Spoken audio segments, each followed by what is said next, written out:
comme promis, ça sera une recette de parmentier entre guillemets végétal. Vous allez voir, c'est une recette qui est riche en légumes, qui est gourmande, qui est saine et qui est très économique aussi par rapport aux produits qu'on va utiliser. Donc du coup c'est topissime. Cette vidéo est pré-enregistrée, je ne suis pas en direct, donc du coup vous pouvez faire des petites pauses, des accélérations, des retours si jamais il y a des choses que vous n'avez pas compris. Vous pouvez vraiment faire ce que vous voulez. Donc du coup je ne vais pas attendre que vous connectez vu que ce n'est pas en direct. On va commencer tout de suite par la partie purée. En fait ça va être exactement pareil, il va y avoir une partie purée, mais pas une purée de pommes de terre, et une partie un petit peu bolognaise entre guillemets. Donc du coup pour la partie purée, moi je n'ai pas utilisé de pommes de terre, j'ai utilisé tout simplement de la patate douce avec des carottes. Donc du coup toutes les quantités sont juste au-dessus de moi dans la description. Donc là en fait j'ai tout simplement mis 300 g de patates douces et 200 g de carottes que j'ai tout simplement fait cuire à l'eau. Et là en fait je vais venir prendre mon presse purée et je vais écraser tout simplement mes petits légumes. Si vous n'avez pas de presse purée, vous le faites à la fourchette. Et si vous avez des presses purée, vous savez, des trucs comme ça, et là vous prenez ça. Le but c'est de simplement en fait écraser vos légumes pour en faire une petite purée. Hop. Vous pouvez également les faire cuire à la vapeur, ça c'est vraiment comme vous le souhaitez. Hop. On va commencer juste avec juste les légumes pour le moment.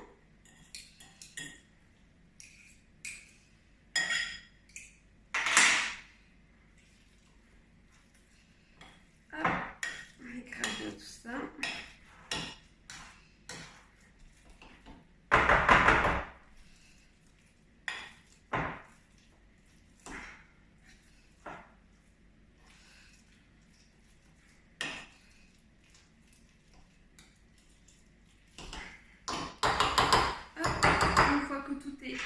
Bien pressé grossièrement, je vais juste continuer de mélanger à la fourchette et je vais ajouter un tout petit peu de lait végétal.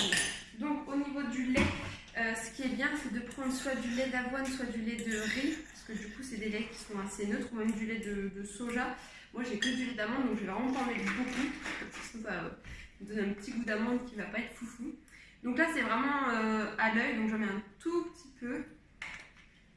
C'est vraiment juste pour rendre la purée un petit peu plus onctueuse. Hop.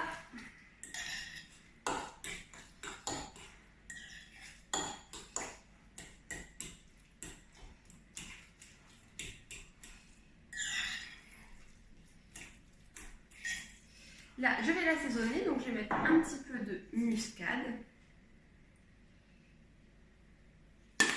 un petit peu de sel, un peu de poivre et je vais ajouter un peu de levure maltée. Donc là j'en mets un petit peu juste pour le goût parce que ça donne un petit goût de fromage qui est bien sympa. Et j'en remettrai en fait à la sortie du four, je ressaupoudrerai dessus parce qu'en fait la levure maltée à la cuisson elle perd toutes ses bonnes propriétés Donc du coup on va enfourner et à la sortie on en remettra pour voici ses bonnes propriétés. Car là du coup on fait une recette sans fromage, ça sera vraiment du végétal. Donc si vous êtes vegan, végétarien, vegan, vous pouvez totalement manger cette recette. Et même si vous êtes allergique, intolérant ou allergique au gluten, vous pouvez également faire cette recette. C'est vraiment pour tout le monde, même sans lactose. C'est une recette pour tout le monde. Même si vous mangez de tout, cette recette est faite pour vous. Donc là du coup vous pouvez ajouter un petit peu de margarine végétale. Moi je vais ajouter une toute petite cuillère à café de ghee. Je ne sais pas si vous connaissez du ghee, en fait ça vient de la nourriture ayurvédique. Dans la nourriture justement ayurvédique d'ailleurs on appelle ça on dit que c'est la matière grasse la plus noble. C'est en fait du beurre clarifié et du coup ça donne un excellent petit goût. Donc j'en mets vraiment une toute petite cuillère à café dans ma préparation, mais je pense que je vais la faire fondre parce qu'en fait ma préparation a refroidi depuis tout à l'heure. Donc je vais faire fondre une petite cuillère à café de ghee. Hop. Et ça donne un petit goût de noisette très sympathique. Hop.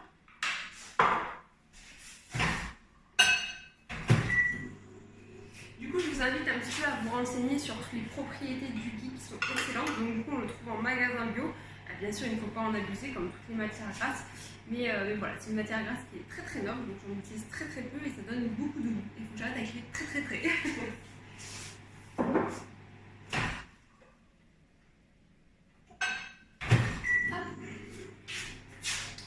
Donc là, du coup, ce que je vous conseille, c'est de préchauffer votre four à 180 degrés pour pouvoir faire gratiner tout ça. Après, on va faire chauffer le four. Moi, je l'ai déjà fait.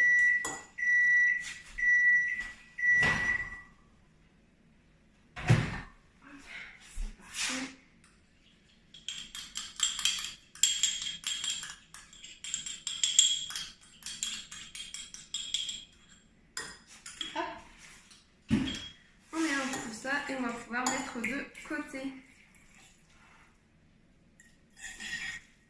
Donc là, moi, au niveau de la purée, j'ai fait patates douces et carottes, pardon, parce que c'est des légumes que j'aime, qui se marient bien ensemble et que j'avais. Mais après, vous le faites avec ce que vous voulez. Par exemple, en automne, ça peut être très sympa de le faire avec une version avec de la butternut ou de la courge, des choses comme ça. Après, vous pouvez également le faire avec de la pomme de terre, mais du coup, je trouve que c'est un peu plus... c'est un petit peu plus lourd, mais vous pouvez vraiment faire avec les légumes que vous aimez. Vous pouvez faire 100% carottes. Après, vous pouvez même faire avec une version green, avec une purée de brocoli, de courgettes, voilà. Tous les légumes que vous voulez. Le principal, c'est qu'il y ait 500 g de purée. Donc, je vais mettre ça de côté. Et ensuite, je vais vous emmener avec moi. Hop, vous venez avec moi. Et on va se retrouver juste ici. Et on va faire du coup la petite partie bolognaise entre guillemets qui va être en dessous. Hop. Donc du coup, comme vous l'aurez vu dans les ingrédients, ça va être une bolognaise à base d'oignons, de poivrons et de haricots blancs. Ça va être délicieux et riche en protéines. Du coup, encore une fois, vous avez toutes les quantités en barre d'infos. Moi, comme vous commencez à me connaître, j'aime beaucoup acheter donc mes légumes frais, des légumes du jardin, que je découpe et que je fais ensuite congeler. Donc là, du coup, c'est ce qui s'est passé. Mes poivrons sont congelés. C'est des poivrons que j'ai achetés frais et que j'ai ensuite congelés. Donc du coup, vous pouvez les prendre totalement frais si vous préférez prendre des frais dès le début. Hop, je vais juste retirer ça.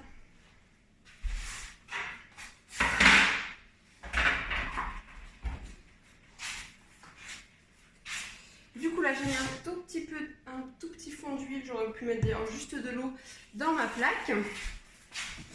Ensuite, je vais y ajouter mon petit oignon. Donc là, je le coupe vraiment grossièrement. Enfin, je ne fais pas forcément de petits morceaux, parce que ça va être vraiment bien revenu avec tout le reste. Il n'y a pas besoin de le couper hyper finement. Bon, normalement, pas d'enfant me regarde. Donc du coup, j'ai pas besoin de dire faites attention à vos doigts, demandez à un adulte.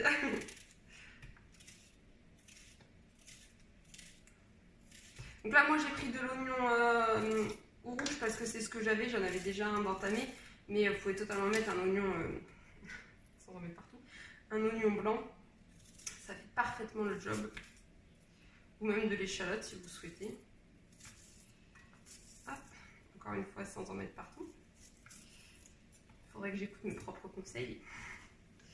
On va faire revenir légèrement tout ça. Et ensuite, je vais ajouter moi tout de suite mes poivrons. Parce qu'ils sont congelés. Si vous mettez des poivrons frais, attendez de faire revenir un petit peu vos oignons avant d'ajouter vos poivrons.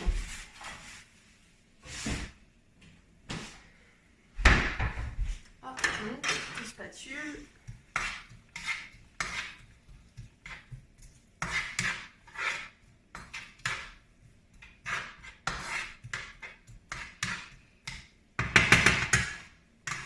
Ah, c'est piqué dur.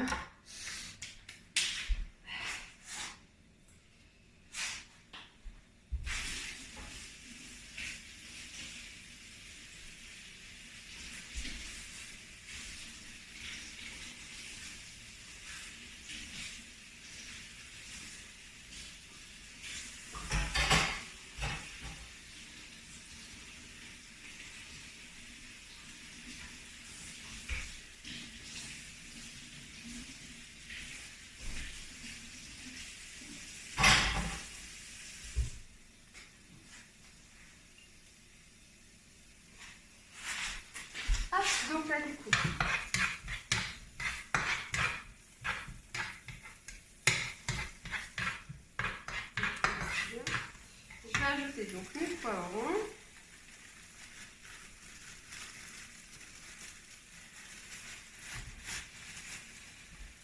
Donc là, moi j'ai un mélange de 3 poivrons, jaune, vert et orange. Mais encore une fois, si vous avez que du vert, vous mettez que du vert. Si vous préférez juste le rouge et le jaune, enfin, vous aurez compris, la couleur importe peu à la recette. Et là, je vais laisser. Alors en plus, j'ai congelé ça comme une, comme une barbare. Tout congelé ensemble. Donc là, je vais attendre que ça se décongèle tout doucement.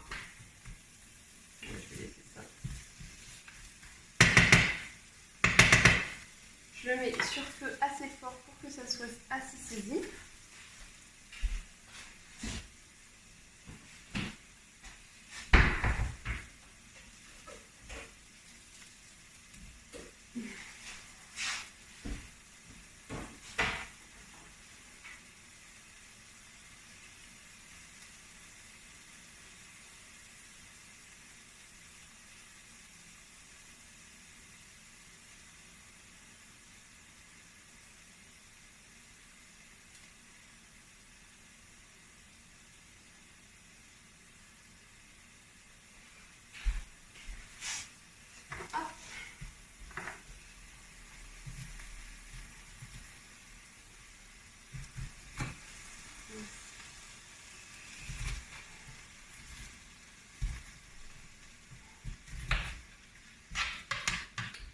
Je vais laisser décongeler tout ça.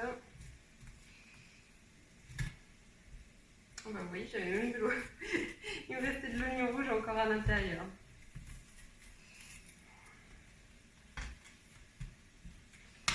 Hop. Et là, du coup, ce que je vais faire, c'est que je vais ajouter aussi un petit peu d'ail, car il n'y a jamais trop d'ail. Hop. Donc pareil, ça je le coupe assez grossièrement. Il va y avoir du coup la première cuisson dans la poêle, plus la deuxième dans le four. Donc du coup là il sera vraiment bien fondu. Hop, je regarde que ça finit toujours bien.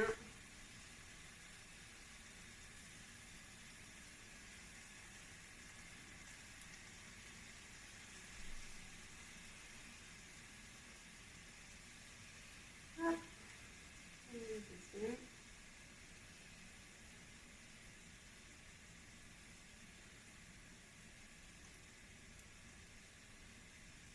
Et voilà. Hop, on se lave les mains. On va voir les doigts qui sont trop forts.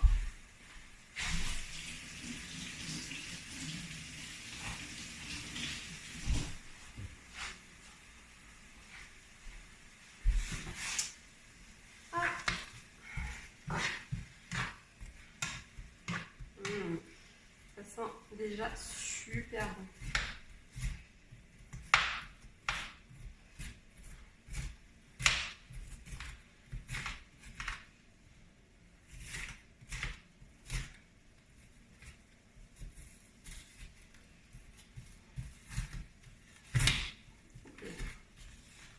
Voilà, comme ça ira plus vite.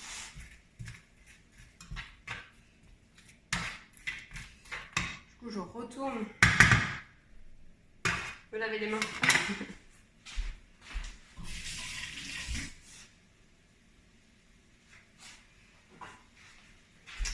Ensuite, du coup, je prépare à côté. Donc là, du coup, j'ai pris une boîte de 250 g de haricots blancs que j'ai égoutté et bien rincé pour retirer tout le sel, tout le sel qu'il y a dans la conserve. Si vous avez des haricots blancs secs, bah, vous les faites cuire vous-même. Donc du coup, c'est bien 250 g. Encore une fois, vous avez tout juste en haut dans la description. Et ensuite, on ajoutera un petit peu de poivre et au lieu de mettre du sel, on ajoutera un tout petit peu de sauce soja. Du coup, la réduite en sel, c'est mieux, mais du coup, ça apporte beaucoup de goût. Et du coup, il n'y a pas besoin de rajouter de sel, c'est ça qui est top. Je vais quand même laisser revenir ça pour essayer de retirer le maximum d'eau. Donc encore une fois, si vous ne prenez pas des poivrons congelés, dès qu'ils sont bien venus, qu'ils commencent un petit peu à colorer, vous ajoutez vos haricots blancs, votre sauce soja et du coup ça suffit largement. Voilà, c'est parce que vu qu'ils étaient congelés, bah forcément ils sont gorgés d'eau. Donc là, du coup, il faut laisser un petit peu plus cuire pour que l'eau réduise tout simplement. Et qu'est-ce que c'est beau! Ces belles couleurs estivales, c'est plein de légumes. On va se régaler.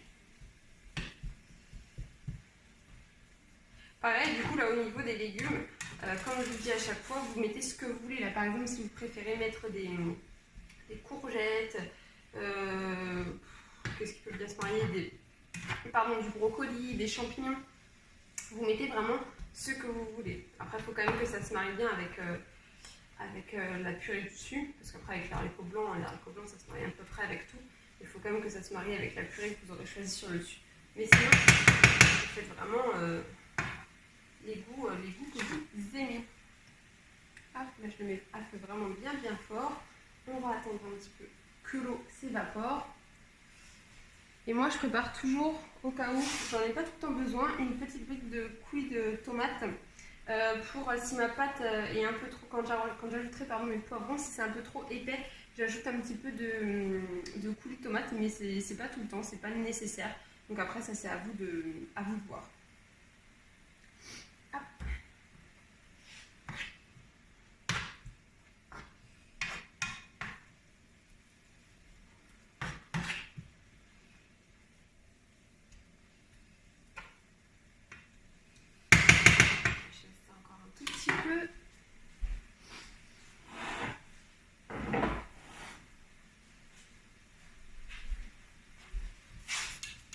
Donc là du coup je vais ajouter mes haricots blancs. Je vais ajouter un peu de poivre.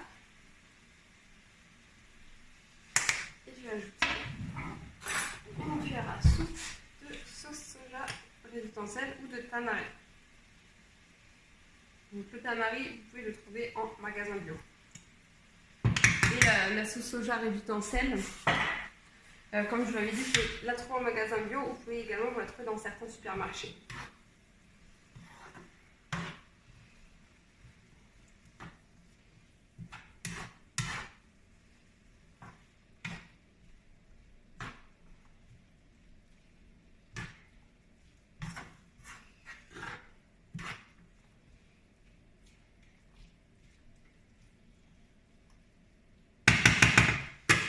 Donc là du coup vous voyez je vais ajouter un peu de coulis de tomates, mais ça c'est optionnel. Si vous voulez rester à cette étape là vous pouvez. Le coulis de tomate c'est optionnel, c'est ce que moi j'aime bien, c'est un bon petit goût de tomate.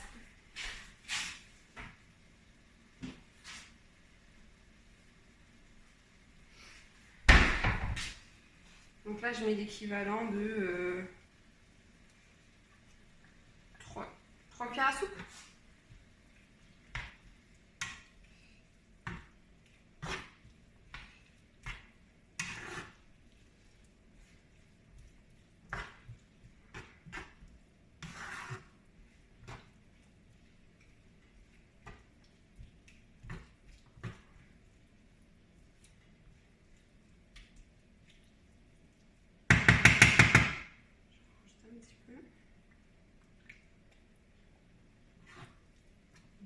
À soupe.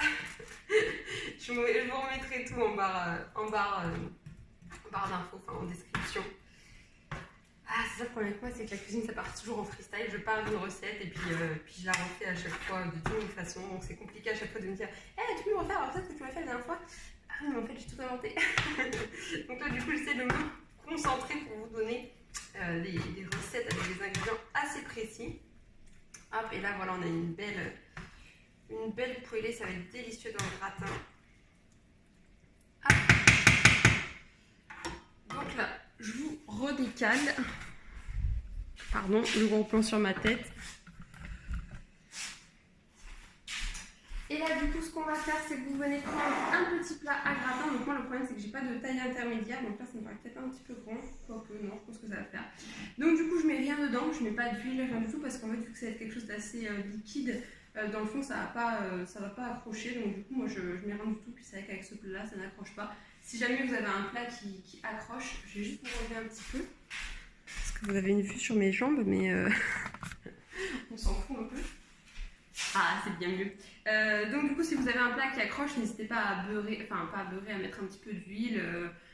voilà, sur les parois pour pas que ça m'accroche. Donc là du coup en fait on va tout simplement venir monter notre hachis. Donc dans le fond je vais ajouter mon petit mélange.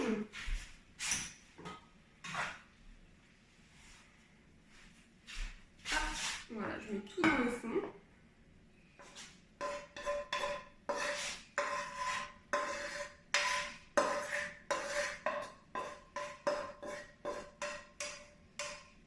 Je viens tout aplatir.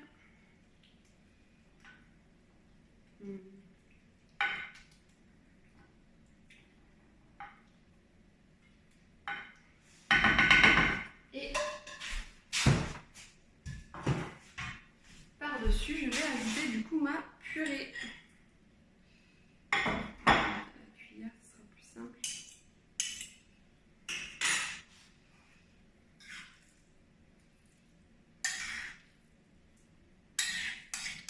Je vous rapprocherai après pour vous voyez mieux, bien sûr. Parce que là, au final, vous voyez un plat.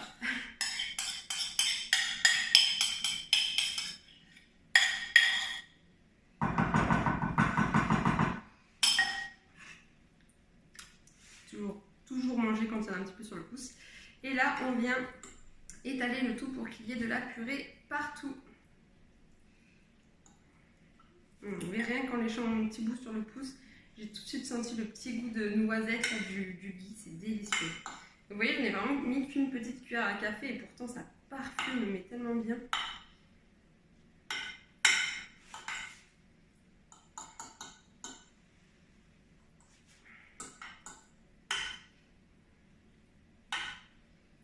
Hop.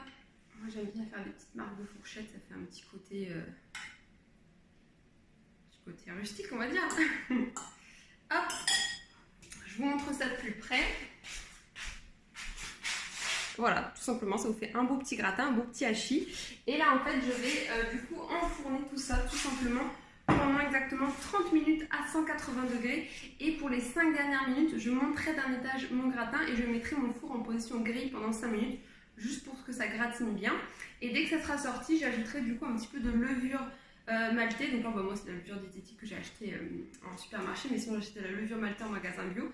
Ce sera pour le petit côté fromager, on va dire, mais du coup, bien sûr, à la sortie du four. Sinon, comme j'ai dit, ça va perdre ses bienfaits. Si vous préférez mettre du fromage râpé, un petit peu de fromage râpé, allez-y, il n'y a pas de souci. Mais là, c'était vraiment pour faire une recette ultra facile, ultra gourmande et qu'on peut trouver avec les fonds de placard. Donc, c'est ça qui est top.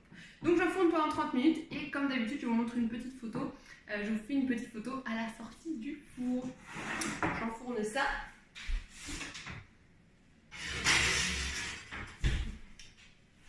Et je vous montre le résultat dans 30 minutes. Donc du coup, n'hésitez pas à parler du coup de ce nouveau groupe, le groupe Thé de Gym Premium, à votre entourage. Pour les adhérents, du coup, c'est juste 5 € en plus par mois. Vous avez donc 2 recettes pour ma part, enfin 2 recettes de moi. Vous avez 2 méditations par Céline, ce sont des super méditations, je vous recommande à 3000%. Et vous avez également tous les écoles du dos avec Richard, donc franchement pour seulement 5 €, donc n'hésitez pas à y aller. À contacter Richard ou Baptiste pour du coup avoir cette extension entre guillemets d'abonnement et puis voilà, c'est que du plus, que du positif. Donc voilà, n'hésitez pas à prendre cette petite extension et je vous dis à vendredi pour la prochaine vidéo. Et là je suis en train de travailler sur une nouvelle recette de blondie. C'est une recette de brownie blanc mais hyper sain, délicieux, sans farine. Dites-moi si la recette vous intéresse, mais je pense que ça va vous intéresser. Je travaille dessus pour vous sortir ça. Là, je suis proche de la perfection. Je vous assure.